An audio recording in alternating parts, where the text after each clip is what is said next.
Hello, it's Dawn Michelle from Boho Tarot, and welcome to my monthly reflections, where we talk about the decks I work with throughout the month of November. So November was a pretty busy month. In the United States, we have Thanksgiving at the end of the month, and that makes for kind of a really busy time leading up to the end of the month and trying to get things ready for moving into December. So you'll definitely see when we check out my next video, which is my tarot journaling video, that towards the end of the month, around that time, that my tarot practice kind of got a little bit skimpy, and that tends to happen when there's a lot of things going on in the month. Had some family stuff going on and some events that I had to take part in and some things that I had to deal with. So I didn't get a lot of time to do some tarot work during the end of the month. But the beginning of the month was pretty awesome. I worked with some fabulous decks, which we'll take a look at here in a minute. I also got my own little Lenormand deck out, which we'll again see here in a minute. So let's go ahead and just move all of this out of the way and take a look at the decks that I worked with throughout the month of November. So as per usual, I worked with one Lenormand, one tarot, and one oracle consistently throughout the month. And this is something that you'll see reflected in my tarot journaling pages and in that video that will be coming up next. So the Lenormand deck that I worked with this month, I was pretty excited about because it's the one that I created, and this is the Rusted Lenormand. I've of course edged it in this rusted color, and I do have a whole video on that where I edged this along with several of my other Lenormands, and I'll try to remember to link that in the description box below.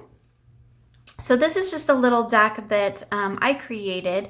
And this for me was a process of helping me to connect better with the cards as I was learning Lenormand. I did swap out the man and woman cards for partner and seeker. So that was the partner card. See if I can find the seeker here.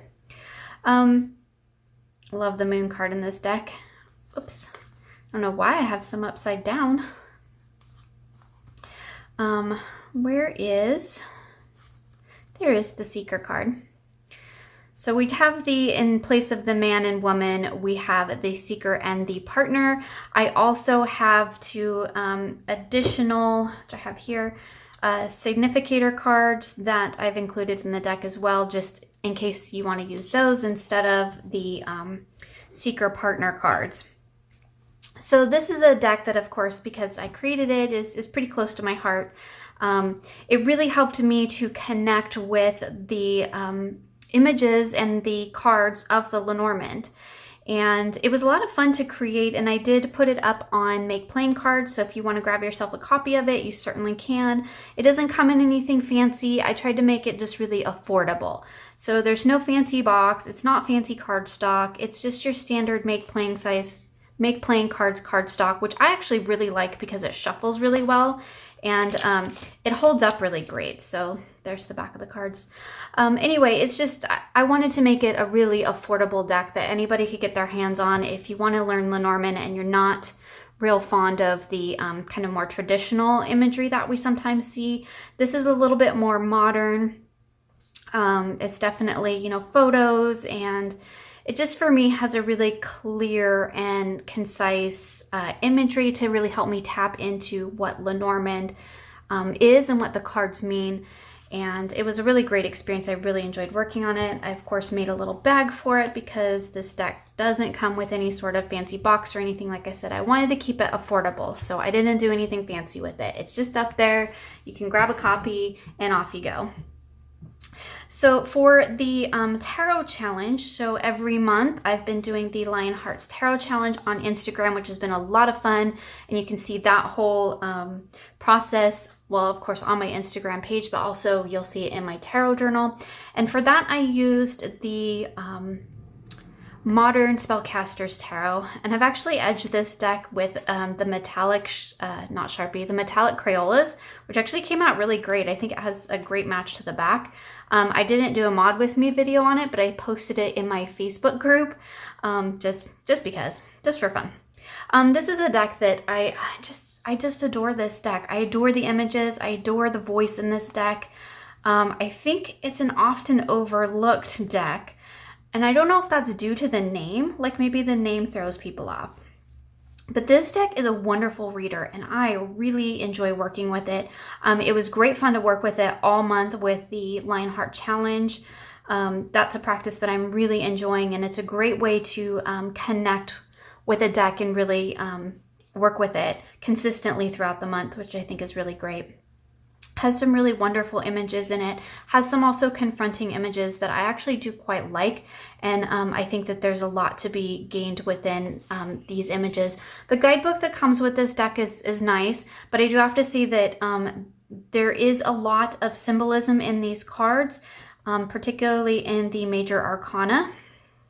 And there's runes and all that kind of stuff in these cards that you can make those associations, but they're not listed in the guidebook, so you're kind of left to your own devices to determine what those mean and what the significance is. But overall, I found it to be a really wonderful deck. It's a consistent reader for me, and I really enjoy working with it, and I really love the images.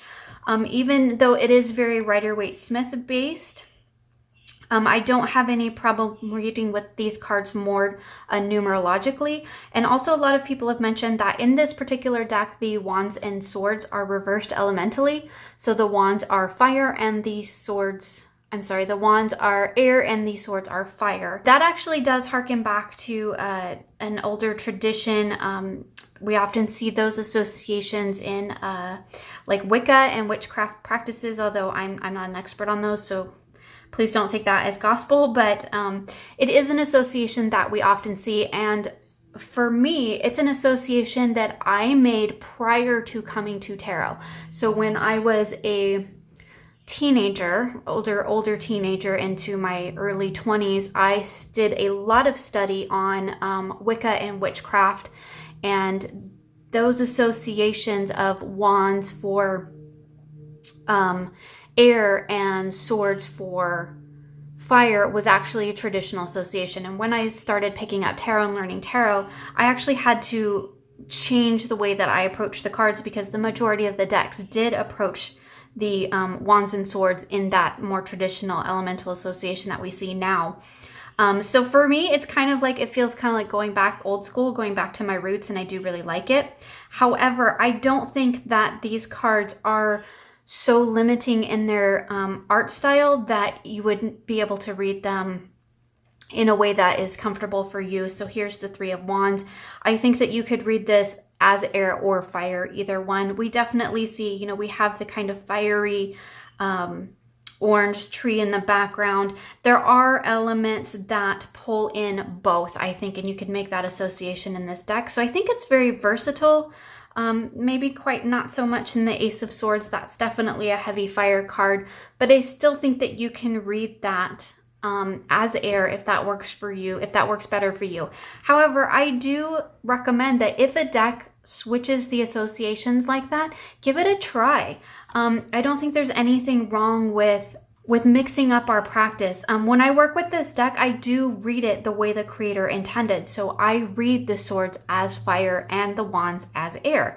And that totally works with this deck. Now, that doesn't mean that when I go to a new deck or a different deck that I don't go back to my traditional associations of swords are air and wands are fire.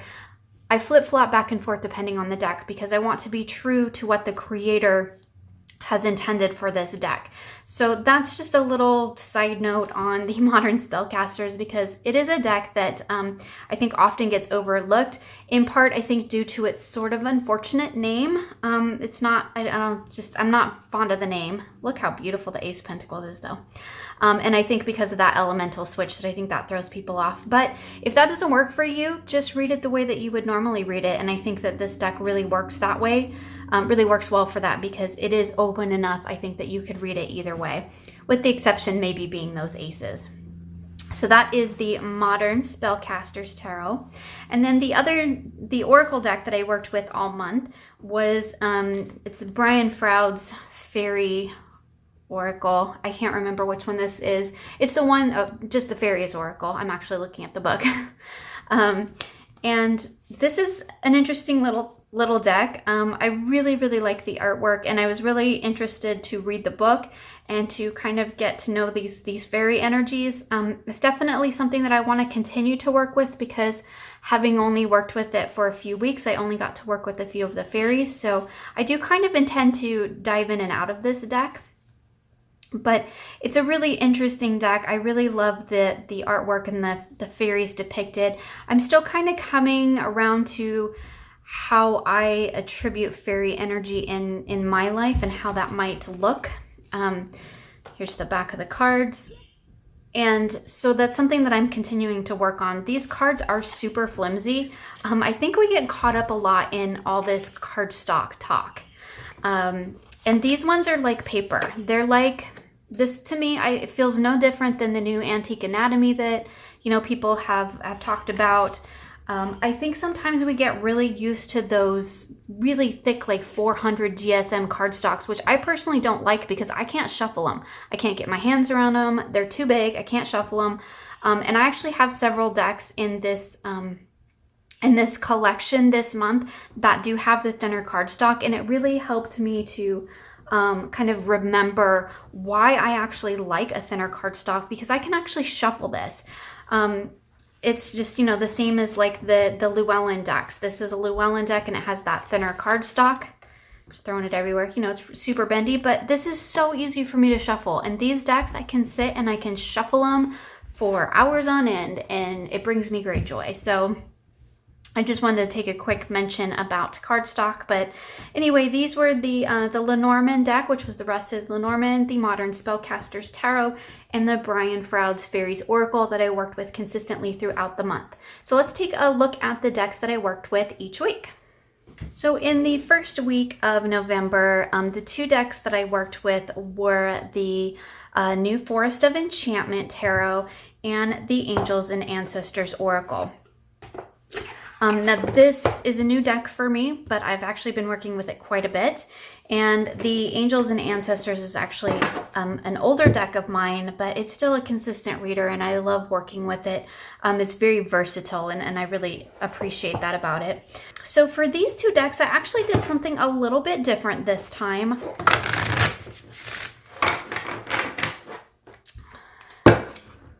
So one of the things that I did this week, this is that new Llewellyn cardstock, and I gotta tell you guys, I actually really like it. It's kind of matte, but not really. It's like I think some people have said it's matte. It's actually not really matte. It's kind of like a satin. It's not as glossy as some of the older Llewellyn decks, but it's definitely a satin finish to it. But this deck shuffles beautifully, and I have used the heck out of this deck. I have also edged it. Here you can see that I did do a mod with me on that, so you can check it out if you want to.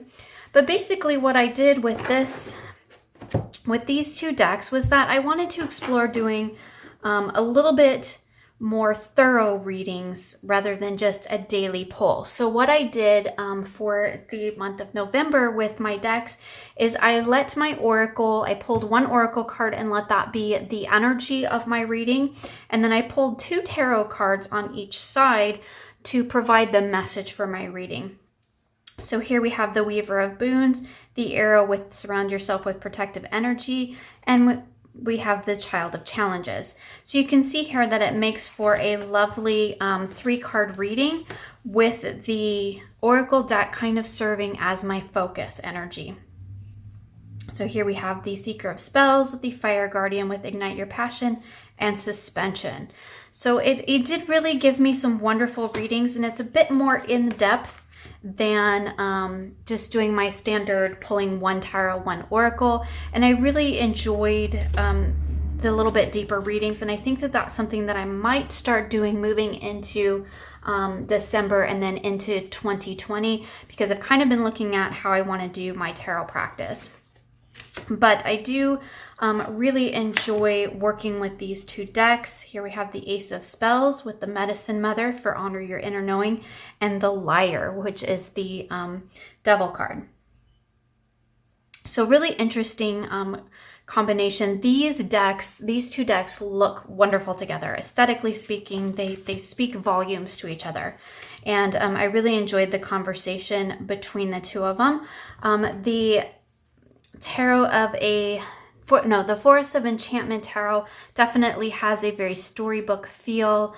I really loved the images and I really enjoyed working with it. The one thing I will say, because I did actually do several other readings throughout the month with this deck, is that I was kind of expecting this to be sort of a light and fluffy deck. Or maybe not light and fluffy is not really the right word for it, but I just expected it to be a little bit more gentle. It has these kind of dreamy storybook, kind of feels like walking into a children's book. This is one of my favorite cards in the deck.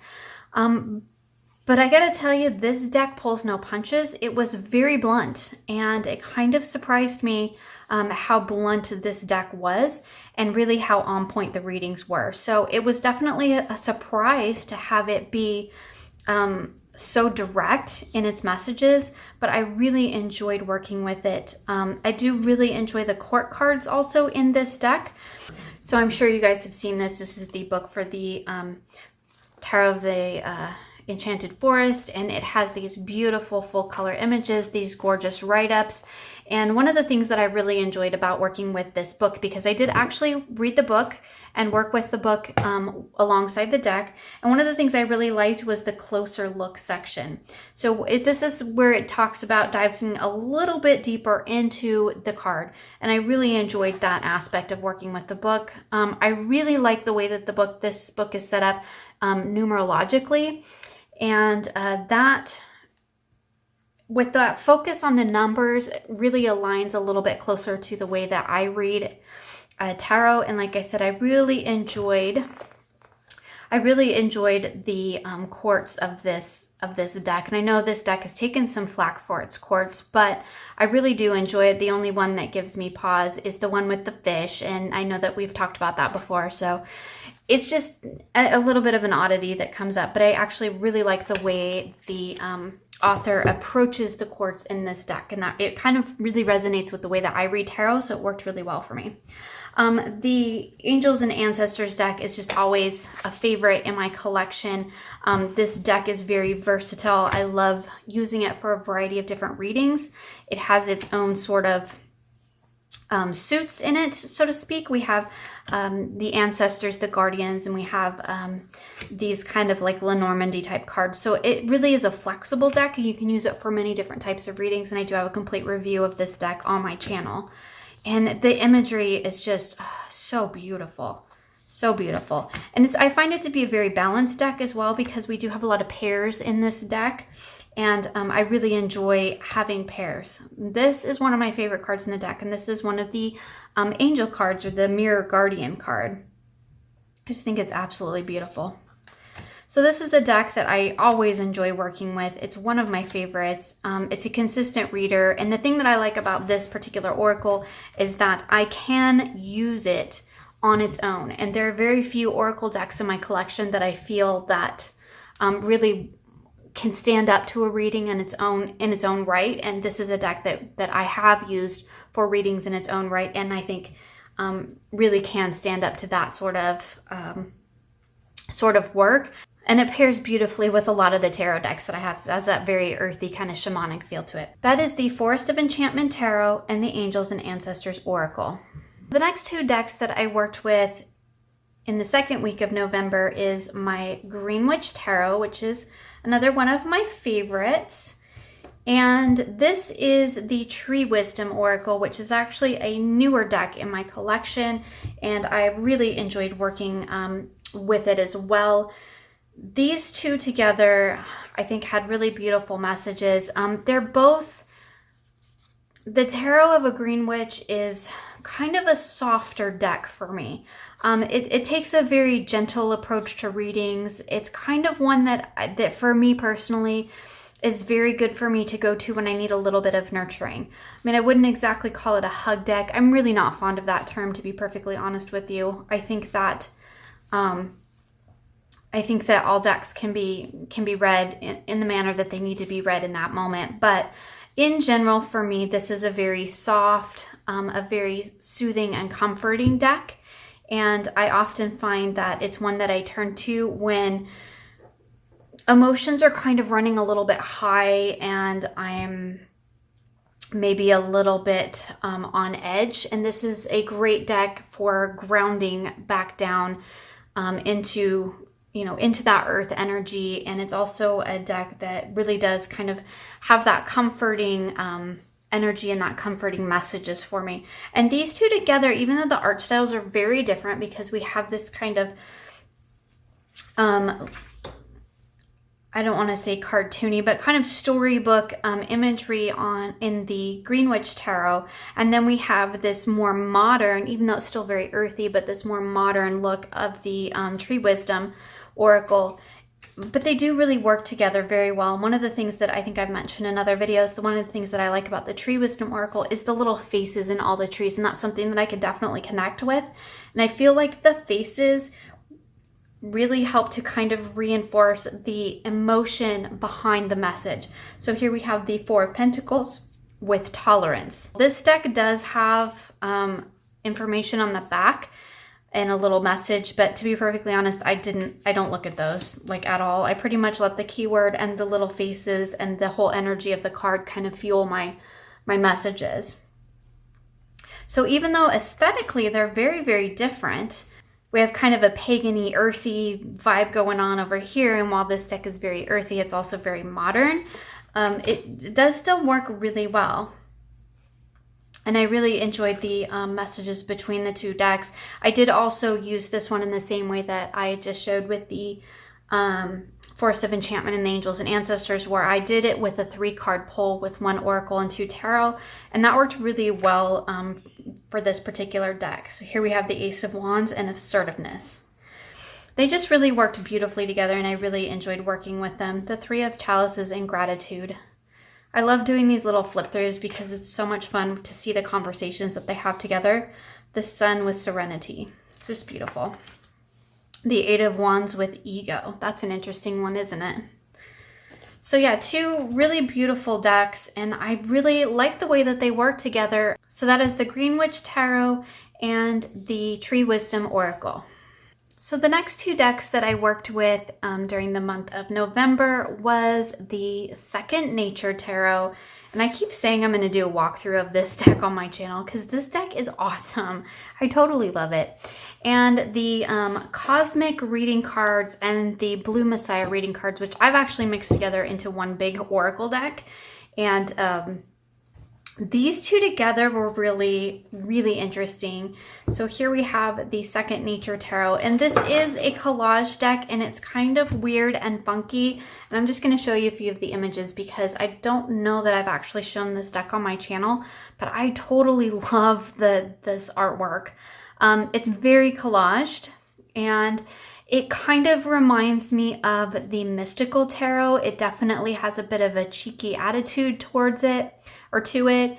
And I just really dig this artwork. I love the starry speckled background. The mushrooms feature quite prominently in this deck.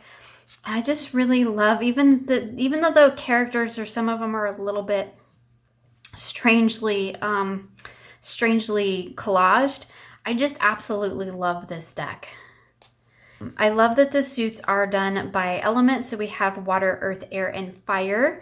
And there's so much going on in these images that it's just, there's so much to unpack here. And I just love the energy of this deck. Like, I'm just going to cube over it because it's so great. And I rarely see this deck featured. It's an independently produced deck, but if you like a lot of imagery to dive into, if you like a lot of little nuggets of things, speckled throughout your card, this is a great deck for that because there is so much going on in each card. There's so many little things that you can tap into. It's just wonderful for that kind of looking deeper into the card and really taking a look into that artwork. And it's just really beautiful. And it has a happy squirrel card. So, how can you not love a deck that has a happy squirrel? But I just think it's really beautiful. And I hardly ever see this deck mentioned, so I really wanted to make sure that I shared it with you because, I mean, obviously because I used it for the month of November, but also because it's one of my favorites. The backs are beautiful. I do need to edge it still. I think I want to do it in some wonderful colors, and it shuffles wonderfully. It's basically like your basic kind of make playing cardstock, which I believe that's where this came from. However, you had to order it, I think, from the creator's website, and I'll leave a link in the description box below. But it shuffles beautifully, and it's a great solid cardstock. It works really well for me. And this, of course, is my Blue Messiah and my Cosmic Reading cards, which I've shown before on my channel. I have trimmed this deck, and I've mixed the two of them together, or I should say I trimmed both of them and mixed them together. And these two are some of my favorite oracles. I love the artwork, and I love the messages. The guidebooks are really great too, but I really find that I don't need them. The keywords on the bottom are really enough to clue me into what I need for the reading. So let's just, since I shuffled the other one, let's just give this one a little shuffle. And the messages, of course, between these two were just wonderful, because I feel like the Second Nature Tarot does a really great job of bringing that as above, so below, that cosmic energy, and bringing it down to the earthly realm, which I think is really beautiful. And I really love the way that that's depicted within this deck. And then you have the very cosmic-y messages of the two Naria and Astarcy decks, and I think they just work beautiful together. Like here we have the Eight of Fire with Patience. So you have all this energy moving forward, and it's just exploding outward, but you do need to be patient because things take time, right? Here we have the Six of Water with Trust. And just the messages between these two are just so beautiful. The Two of Earth with the Virtual Fog. Very interesting. Trying to balance everything despite that virtual fog. The Seven of Air with Soul Travel. So it's beautiful, really interesting cards. The Sun with Time Out. Take some time out to enjoy the sun. Like, it's going to be winter. It's going to go away soon. The Four of Fire with the Blue Flame. Explorer of Water with the Inner Vision. And the quartz in this deck have been renamed. I don't remember the name of all of them off the top of my head, but I really do like the naming of the quartz in this deck. So here we have Temperance with Conscious Words. They just work really beautifully together, and I love that play of this. Even though we have these big starry backgrounds in the Second Nature Tarot, it is a very earthy deck overall, I think. And then we pair that with the sort of cosmic-y energy of these two decks, and it just works beautifully together. So that is the Second Nature Tarot and the Cosmic Reading cards, along with the Blue Messiah reading cards. So the last two decks that I worked with in November were two of my favorites. And these, again, are consistent readers for me. And this is the Pagan Otherworlds. I do have the extra cards there. My lovely Pagan Otherworlds, which I think I am going to trim. And the Oracle of the Mystical Moments, which, again, is another one of my favorite decks. This creator has a tarot deck coming out at some point, which I'm super excited about. So these two decks, I think I have mentioned before because I've used them many times. These are two decks that tend to pop up in my rotation quite frequently. I really love the way that the artwork works together in these two decks. And although I don't pay any attention to the keywords most of the time. So here we have the Hermit with Sleeping Beauty's Dream. The interplay between these two decks is really interesting. They bring interesting messages out from each other. So here we have the Magician with Tiny Triumphs. So again, like I said, I usually don't pay much attention to the keywords. I will glance at them, and if that's something that I think I can connect to, I'll work with it. But for the most part, I let the imagery really tell me the story in this deck. And one of the things that I think I mentioned it in another video, one of the things I really like about the Oracle of the Mystical Moments is that it really encourages me to kind of step outside my comfort zone and to look at things in a new way. And I think with a deck like the Pagan Otherworlds, which is a very balanced and consistent reader, almost kind of like what I would expect in a solid tarot deck. Like, to me, this is a solid tarot deck. It's a workhorse deck. I can use it for anything and it's always going to give me a consistent message. But sometimes that means that we kind of get lured into this comfort zone, right? Because we do know that we can depend on it. We do know that every time that card comes up, this is what we see, this is what we experience, this is what we feel about it. But the Oracle of the Mystical Moments asked me to kind of step outside that comfort zone and to maybe look at these images and these cards that I am so familiar with, and to look at them in a new way and to experience them from a different point of view. And I think that that is really interesting, and it really does help to dive deeper into a deck that you're very, very comfortable and familiar with. And I love tarot decks I love oracle decks that are able to pull that out, because it does help me to step outside of that kind of habitual reading style or reading pattern that we kind of get ourselves into, whereas we're just pulling cards and, it's the Ten of Swords and this is what we see, the Ten of Swords, and that's what that means. But, here we see this imagery of this beautiful palace with the balloon floating off, and, this maybe really indicates to us that all of that chaos and that trouble and that growth that happened throughout the whole suit of swords, and now compiling and now compiling into the 10, it's time to let that set sail. Like, we have an anchor down here, and it's going to provide the anchor for what comes next. It's not going to weigh you down. It's not going to, kill you. It's not going to end everything. It's going to help you move on to the next level, because all of this is stuff that you have learned. It's growth that you've made. And this is just totally how I read the Ten of Swords. Not everybody reads the Ten of Swords that way, because that's not the typical Rider-Waite-Smith interpretation. But what I love about the Oracle of the Mystical Moments is that it really helps me to step outside of those ways that we tend to look at the card. I just think it's really beautiful. The Hierophant with the gardener. I mean, this is just great. The Hierophant, like, he's tradition, right? He's the teacher, depending on how you read him. Sometimes he's good, sometimes he's bad. I have come to an understanding with the Hierophant to see him more as a sort of spiritual teacher, a more earthly teacher. And then here we have this beautiful image of the girl who's kind of growing out of the house, and she has these little house shoots coming off of her. And she's taking all of that structure, all of that tradition that we see here in the Hierophant, and she's telling you to use it to grow, to create new things. You don't have to be locked into the energy of the Hierophant. You can let that serve as a base structure for you to grow more into other things. And I think that's really beautiful. So yeah, I could just go on and on with this, but I won't, because it'll get really, really long and probably boring. But those are the last two decks that I worked with in November. That is the Pagan Otherworlds and the Oracle of the Mystical Moments. So now that we've looked at the decks that I worked with in November, let's chat briefly about what's coming up in December.